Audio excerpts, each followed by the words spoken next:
Francky qui a été un peu gêné en début de semaine sur le plan musculaire. Je pense qu'on va le récupérer la semaine prochaine. Voilà. Je pense qu'il va être ça va être un peu court ou un peu prématuré pour ce week-end, sachant qu'on est déjà vendredi. Donc, voilà, il y a Lidou qui a été géré en début de semaine, mais il s'est entraîné normalement aujourd'hui et j'espère qu'il s'entraînera aussi normalement demain. Donc, je pense que ça ira de ce côté-là. Et Arnaud qui a repris, lui, pour le coup, intégralement cette semaine, même si on l'a fait progressivement, mais il a quasiment fait l'intégralité des séances cette semaine. Donc il est de retour. Voilà, et Valentin qui est suspendu. Est-ce que la situation physique de Francky t'inquiète? Parce que c'est quand même extrêmement récurrent, ces petits soucis physiques, depuis le début de saison, même avant ton arrivée. Ouais, oui, oui. Bah, là, ça semble pas méchant du tout. Il aura coupé véritablement 48 heures et donc il y a pas de choses gravissimes. Mais bon, pour en avoir un peu discuté depuis quelques jours, je crois qu'aussi malheureusement la préparation et ça compte une vraie préparation et une bonne préparation. Et je pense qu'il n'a pas pu faire. Bon, les raisons, je ne les connais pas d'ailleurs. Une préparation suffisamment bonne et stable et solide pour ensuite pouvoir enchaîner. Et il sera nécessaire qu'il fasse une bonne prépa, évidemment, pour que toutes les qualités qu'il a, on puisse les voir. Tu as vu, j'imagine, bien sûr, le match de hier soir de Strasbourg. Est-ce qu'il faut t'en tirer des enseignements ou il faut le mettre à part? C'est un match de Coupe d'Europe, c'est complètement différent. Qu'est-ce que tu peux nous en dire? Ce que je peux en dire déjà, c'est que je me suis régalé. Déjà, pour commencer, parce qu'il faut aussi. Je l'ai regardé avec un œil forcément avisé, puisqu'on est joué vite, mais je l'ai regardé aussi comme un spectateur et un supporter du football français. Donc je me suis régalé. Parce qu'ils ont. D'abord, ils ont mérité leur qualification. Ils ont fait un retournement de situation, parce que j'avais vu aussi le match aller. Et ils ont empoigné ce match avec une intensité folle et ils ont rien lâché. Et en marquant 4 buts, en pouvant en marquer plus encore d'ailleurs, dans une super ambiance aussi. Donc c'est aussi bien d'avoir, voilà, on parle à juste titre du PSG, mais c'est ce que Strasbourg fait. Ils ont quand même fini premier de leur groupe dans cette Conference League, qui est aussi une Coupe d'Europe. Et on voit bien que c'est des matchs de Coupe d'Europe, quoi. Voilà, il y a de l'intensité, il y a du combat, il y a de la qualité technique, il y a de l'ambiance. Bon, voilà, c'est top, c'était top. Donc je le détache pas le match parce que ça fait partie de leur série, qui est une belle série en championnat, qui est une qualification en Coupe d'Europe. C'est une grosse.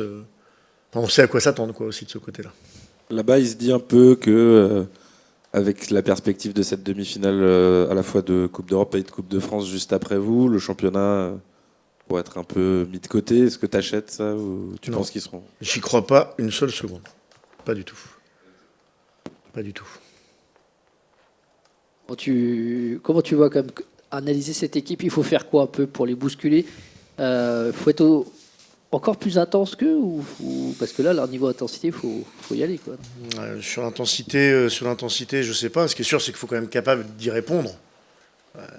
Ce que Mayence a pu faire en match aller, ils n'ont pas réussi à le faire à aucun moment, ni sur le fait de défendre en avançant sur le match retour. Ils n'ont jamais réussi à avancer sur Strasbourg. Et il faut quand même être capable de le faire. Et puis il faut savoir avoir des moments avec le ballon.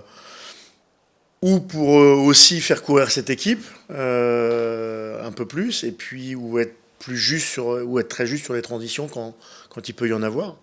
Donc, en tout cas, nous, on devra répondre évidemment en défendant très bien parce qu'ils proposent beaucoup de choses dans leurs animations offensives, et en même temps, voilà, en utilisant le ballon, que ce soit sur les attaques placées ou sur des attaques plus rapides. Avec beaucoup de justesse. Il va falloir s'occuper de l'adversaire et de soi-même aussi, évidemment. D'autant qu'il n'y a pas Valentin Rongier. Il y a quand même une Rongier dépendance un petit peu avec 4 absences de sa part, 4 défaites. Et quand on voit son rôle de régulateur... Oui. Si. 3, mais... Ouais, mais quand il est pas là, Rennes ne gagne pas. Ok. Il marque pas. Voilà. Bon, bah, faut qu'on fasse 0-0, quoi. Donc, il y a une Rongier dépendance. Comment tu vas combler ça? Tu as ton équipe en tête aujourd'hui? Non. Non, si, j'ai quelques idées, mais il y a aussi différentes possibilités, que ça soit sur le système ou sur les joueurs qui peuvent rentrer ou dans le même système ou dans un système différent. Mais en tout cas, ce qui est certain, c'est qu'on devra faire sans Valentin, quoi. Donc ça, il n'y a pas d'ambiguïté et qu'on va devoir faire un très bon match qui soit malgré son absence, quoi. Donc d'abord, il y a aussi... alors, je connaissais cette stat sur 4 matchs. Bon, si c'était sur 100, peut-être que ça serait encore plus probant. Mais évidemment qu'elle dit quelque chose, toujours, quand même. Mais en tout cas, on va devoir faire 100, et on va devoir faire 100 face à l'équipe dont on a parlé tout à l'heure, qui est une top équipe. Mais on va devoir faire 100 en équipe, justement. Voilà. En équipe. Et que ça soit un joueur numériquement qui remplace Valentin ou une évolution du système, ça sera en équipe qu'on va devoir s'opposer déjà et puis poser des problèmes à Strasbourg. On disait que c'est lui qui il a dit, régule le rythme de l'équipe, le rythme de ce qu'on fait. Comment tu pourrais expliciter un peu ça? Réguler le rythme, c'est savoir les moments où un joueur sait, et notamment Valentin, de par son expérience, de par sa compréhension du jeu, et puis de par son poste, les moments où il faut faire une passe de plus, des moments où il faut aller verticaliser, des moments où il faut replacer un peu tout le monde et se restructurer sur le terrain. C'est important d'avoir des joueurs comme ça. Alors c'est bien quand il y en a plusieurs, justement, parce que quand il y en a plusieurs, ça permet que quand un est absent, que la part soit prise plus facilement par d'autres, ou séparée. C'est vrai que ça, c'est quelque chose que certains doivent développer dans l'effectif, que ce soit en défense, que ce soit au milieu. Voilà, ça parce que c'est des joueurs qui ont, au-delà de leur qualité intrinsèque, qui ont beaucoup d'influence sur le reste de l'équipe. Donc, et ça, c'est important pour l'équilibre ou pour la dynamique d'une équipe. Franck, on pourrait imaginer comme ça dans les profils qu'il y a dans l'effectif que Diaby Cissé, par exemple, pourrait avoir une chance. Est-ce que tu peux nous parler de lui?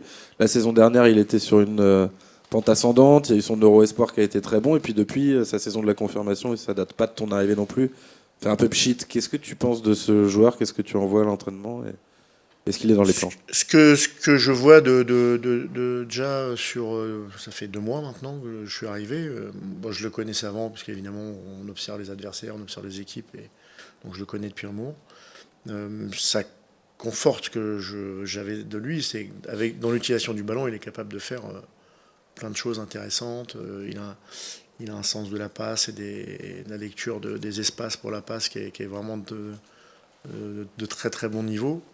Après, aujourd'hui, pour être un milieu de terrain, il faut aussi avoir dans l'animation défensive d'une équipe, à la récupération, encore plus de connexion pour être un joueur tout à fait complet.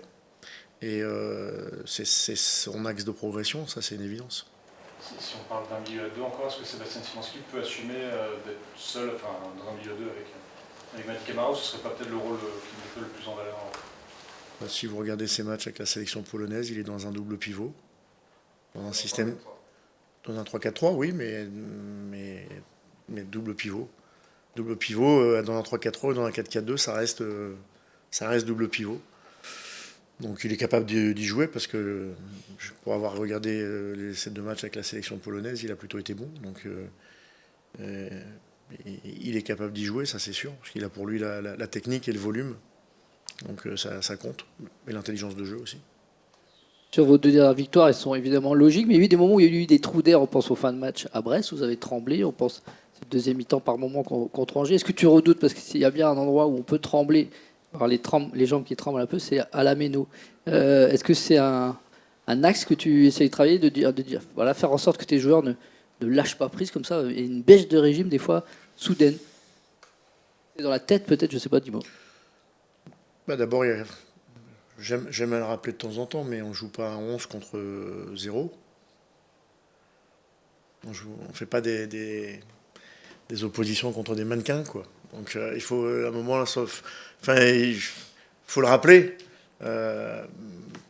parce que vous avez regardé d'autres matchs que cette semaine. Enfin, moi, j'ai regardé aussi Paris, Paris-Liverpool, Paris qui maîtrise quand même 90% de ses matchs. Et puis à un moment, pendant 25 minutes, et c'est Paris. Voilà. Et si à ce moment-là, il y a un but, qu'est-ce qui se passe? On ne sait jamais ce qui se passe dans un match.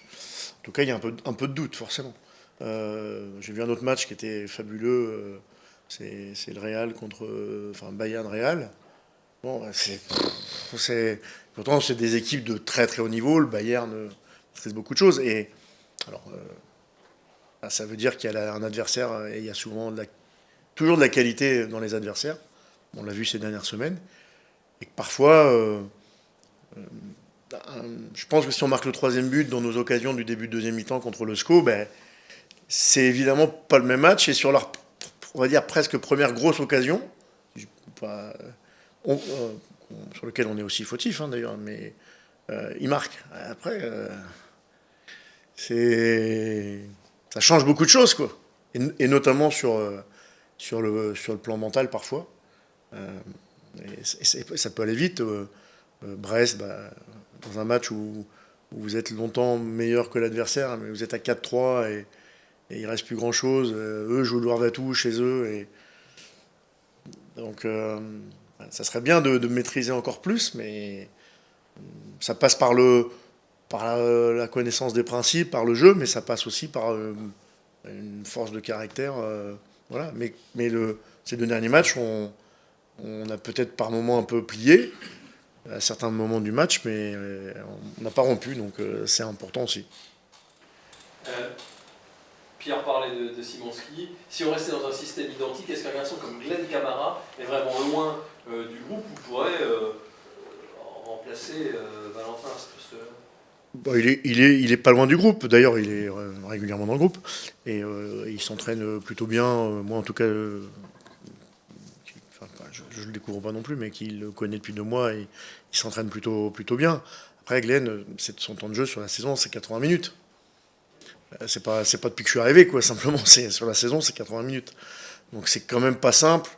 Un joueur qui a joué 80 minutes sur la saison, et donc je pense qu'il y a même un temps de jeu en Coupe de France, si je dis pas de bêtises, dans ces 80 minutes, de le titulariser, même si je l'ai fait jouer comme d'autres, un peu sur le match du groupe Espoir il y a 10 jours ou 15 jours, là, pour que certains puissent avoir encore un temps de jeu sur 65-70 minutes, dont Glenn. Mais c'est quand même, voilà, c'est pas forcément le premier à venir dans mon esprit, parce qu'à 4-5 matchs de l'arrivée, même s'il fait plutôt de bonnes séances, il y en a d'autres qui font des bonnes séances aussi, hein, d'ailleurs, je regarde un peu la dynamique de la saison aussi. Vous avez réintégré le top 6. Tu as dit qu'il faut maintenant assumer ce statut, ce classement. Quand vous étiez un peu plus haut, tu sais que peut-être parfois il pouvait y avoir quelque chose un peu mental du fait de préserver le score. Là, il y a quelque chose à préserver, mais quel message tu mets à ton groupe pour qu'il continue d'avancer? Alors, non, il n'y a rien à préserver. Peut-être à 10 minutes de la fin du dernier match, peut-être qu'il y aura quelque chose à préserver. Mais quand il reste 5 fois 195 ou 100 minutes, il n'y a rien à préserver. Non, ça déjà, non seulement il n'y a rien à préserver, mais il y a encore des choses à aller chercher. Et voilà. Alors peut-être qu'on n'ira rien chercher, mais moi ce que je veux, c'est qu'on aille chercher encore plus haut que la 6e place où on est aujourd'hui. En tout cas, qu'on se donne tous les moyens pour aller chercher plus haut, et il n'y a pas de limite à se donner, il n'y a pas de barrière à se donner ou à se mettre, et il n'y a rien à préserver. Finalement, vous avez même votre destin en main pour la 4e place, si je dis pas de bêtises, si vous gagnez tous vos matchs, voire plus haut. Peut-être mieux si on gagne 5-0 tous nos matchs aussi. C'est ça. Non, mais parce qu'on parlait de destin en main quand vous êtes revenu 6e, mais en fait vous l'aviez naturellement de par les confrontations directes. De toute façon, Ce qui compte, c'est au-delà du destin en main, mais je dirais presque toutes les équipes peuvent dire ça. Je crois qu'on n'est pas les seuls à pouvoir dire qu'on a notre destin en main, parce que puisqu'on joue Lyon, puisqu'on joue Strasbourg, puisqu'on joue Marseille, ils ont aussi leur destin en main. Donc tout le monde a son destin en main. Ce qui compte, c'est que de ce qu'on fait. Voilà. Ce qui compte, c'est ça. Voilà. Moi, ce que je veux bien tout. L'important, c'est qu'on se donne les moyens d'aller à Strasbourg pour gagner. Alors, on va pas le faire. Faut pas le faire n'importe comment. Mais l'objectif, c'est ça. Il n'y a pas de regret, c'est un peu ça. Et c'est qu'il n'y ait pas de regret, parce qu'il n'y a rien de pire que ça. Il n'y a rien de pire que ça. Après, on peut finir 7e, 8e aujourd'hui. Et ça voudra, de toute façon, à la fin d'une saison, quand on finit un classement après 34 journées, avant 38, c'est qu'il y a des raisons. Voilà. Aujourd'hui, moi, depuis que je suis là, depuis que je vois l'équipe, on peut toujours mieux faire, ça je le sais, mais j'ai pas trop de regrets sur ce qu'on a fait. Hein.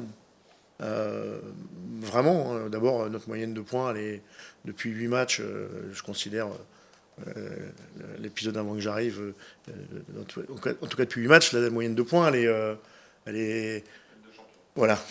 Donc, je veux pas. Maintenant, il faut qu'on continue à donner le meilleur, et puis si on finit 7e ou 8e, qu'est-ce que je vous dis? C'est que ça sera là, comme ça. Qu'est-ce qui est psychologiquement le plus confortable, d'être chasseur ou d'être chassé? Peut-être persuadé qu'il faut tout donner. C'est ça qu'il faut avoir en tête.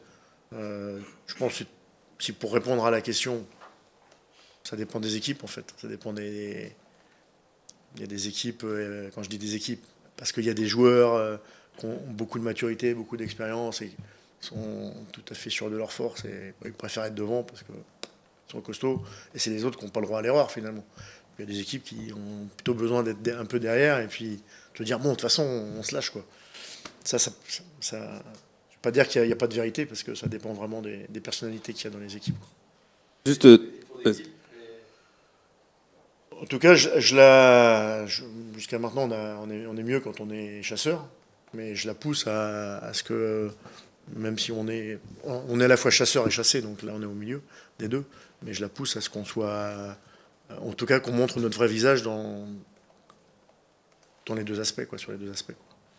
tu t'es exprimé dans un podcast qui est sorti récemment et qui, je pense, a été enregistré un peu plus tôt. Tu évoques notamment Thiemoué Bakayoko qui viendrait au club. Est-ce que c'est le cas? Est-ce que tu nous confirmes pour s'entraîner avec la réserve? Moi, je l'ai mis en contact ensuite, parce que j'ai eu l'accord du club. Je l'ai mis en contact avec Loïc, qui gère ça par rapport à l'académie.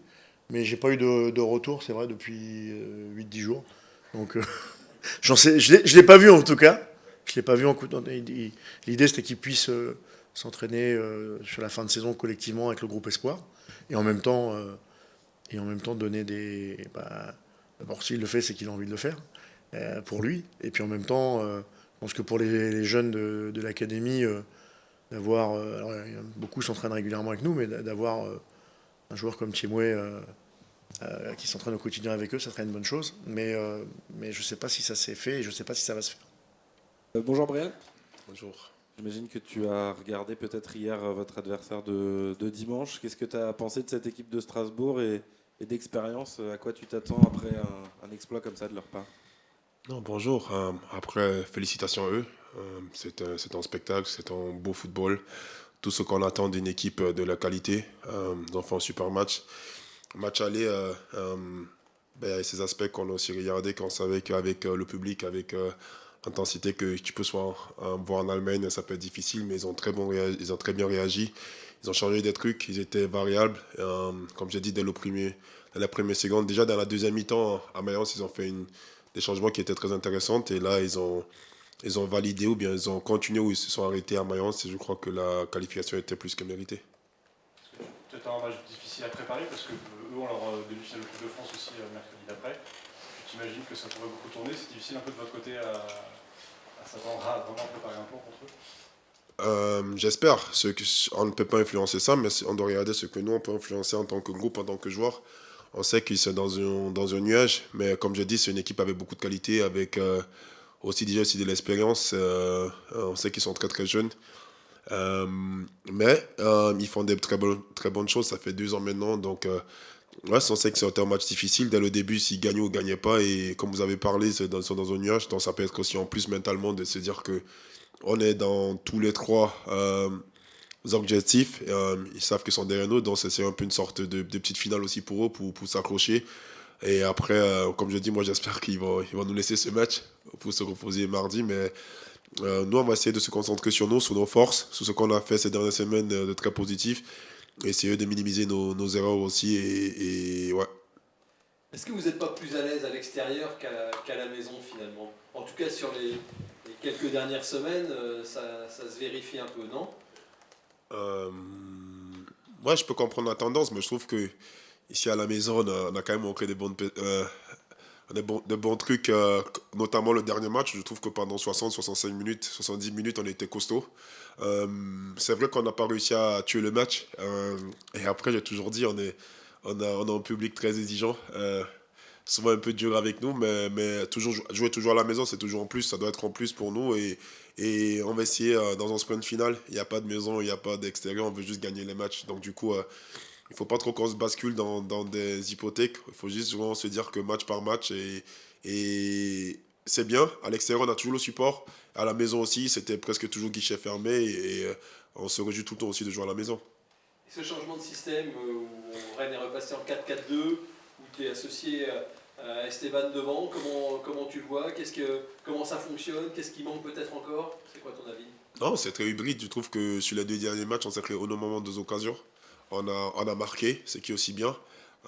C'est vrai que aussi défensivement, on peut mieux faire parce que sur un 4-4-2, on peut mieux fermer l'axe, surtout sur notre adversaire qui vient là. C'est une des meilleures équipes qui joue dans l'axe avec de la qualité au milieu avec Barco. Mais je trouve qu'on a manqué des choses intéressantes. Sur ces derniers matchs, c'était un peu différemment parce qu'on a vraiment essayé de fermer le 6 de base avec lui, avec Esté au moins. Et comme je dis, pendant 60-70 minutes, comme à Brest, pendant 60-70 minutes, on a montré vraiment en tant qu'équipe et nous devons aussi des bonnes performances. Après, il y a le petit déclic où je dis qu'en tant qu'attaquant, on peut peut-être marquer plus le but, on va dire, de break. Mais en tant qu'attaquant, c'est toujours important de se créer des occasions et de les mettre. Et à la fin, c'est toujours important de finaliser ça avec une victoire. Le coach a eu un peu de difficulté peut-être à trouver un système qui te permettait de jouer avec Esteban. Il y avait un choix à faire au départ qui t'a empêché de jouer. Voilà. Comment retrouver l'équipe l'équipe type? Maintenant, ça va être peut-être ta 4e titularisation de suite. Comment tu as vécu cette période et est-ce que ça te convient la façon dont on te demande de jouer? Non, je suis toujours un mec qui n'a jamais trop pensé du système. Je vais être sur le terrain. Comme j'ai dit, je travaille beaucoup. Je l'ai toujours dit, j'essaie de ramener ma petite qualité dans l'effectif pour réussir les objectifs du club. Et tout le reste, ça fait partie d'un processus. Comme je dis, on sortait d'une période aussi, à 29 ans, tu comprends les choses un peu plus simples qu'à peut-être à 21 ans.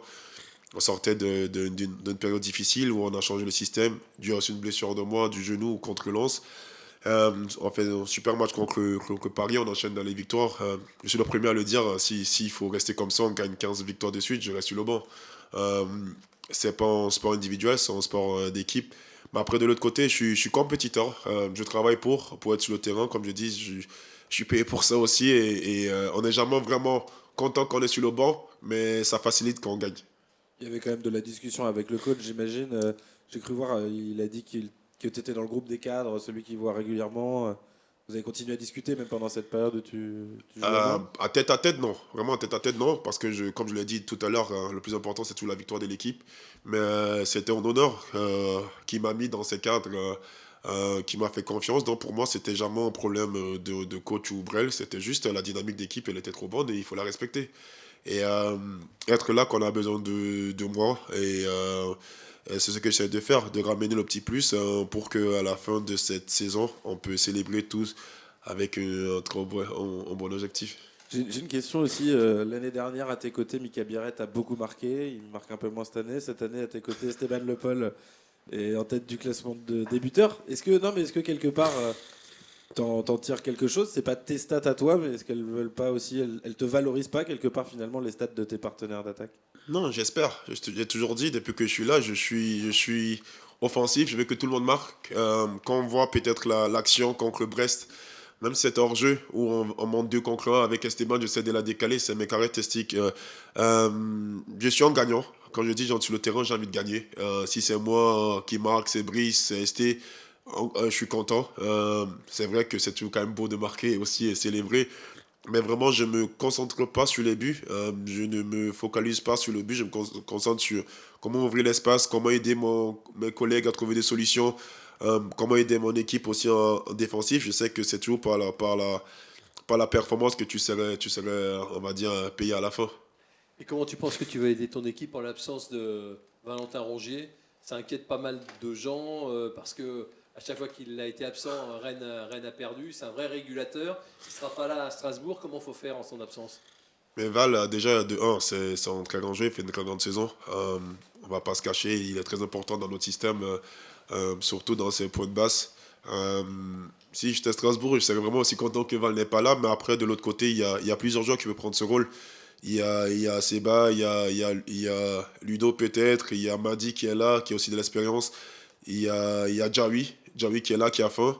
Donc du coup, on va voir comment le coach va décider. Mais ce qui est sûr, c'est qu'on va essayer d'enlever ce déficit. On va aussi prouver à Val qu'on peut aussi gagner sans lui. Et c'est un challenge pour moi, pour l'équipe. Et il y a une bonne équipe qui nous attend et on est prêt pour répondre présent. C'est un joueur qui fait l'unanimité, Valentin. Alors quand on est arrivé, on connaît l'histoire, l'ancien Nantais. Finalement, bon, en un match, ça s'est évaporé.